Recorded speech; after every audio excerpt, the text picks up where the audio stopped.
This is a video on solving equations with roots.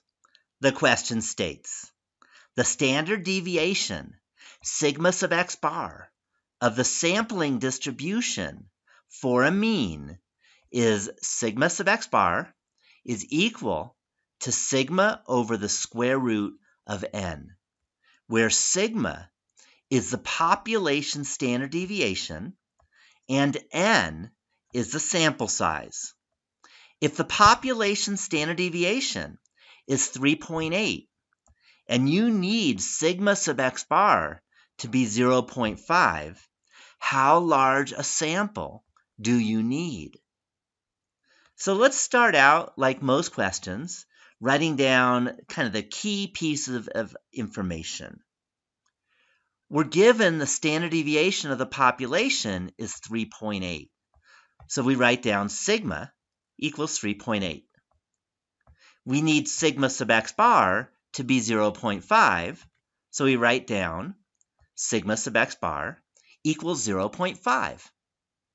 Now we plug in 0.5 into sigma sub x bar and 3.8 into sigma for this equation, and we get 0.5 is equal to 3.8 over the square root of n. Our goal is to find the sample size, and that is n. So we need to get this n by itself. It helps to put the 0.5 over 1 because now I can cross multiply. I'm going to cross multiply, and I get 0.5 times square root of n equals 1 times 3.8, which is equal to 3.8.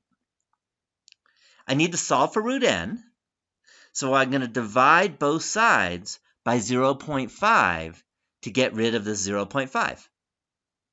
And when I do that, I get the square root of n equals 3.8 divided by 0.5, and I put that in my calculator, and I got 7.6. So the next step is to get rid of this square root. And the way we get rid of a square root once we've isolated it is to square both sides.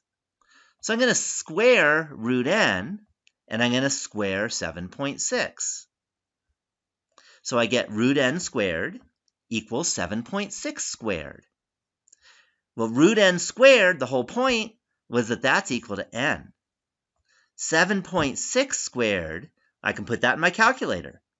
So I get n is equal to 57.76. Now this is talking about a sample size, and for a sample size it doesn't make sense to have fractional sample pieces. So instead we round up, and we get that n is 58. So in order to have a population standard deviation of 3.8 with a sigma sub x bar to be 0.5, we need to have a sample size of 58. And I'm done with the problem. Thank you for watching this video.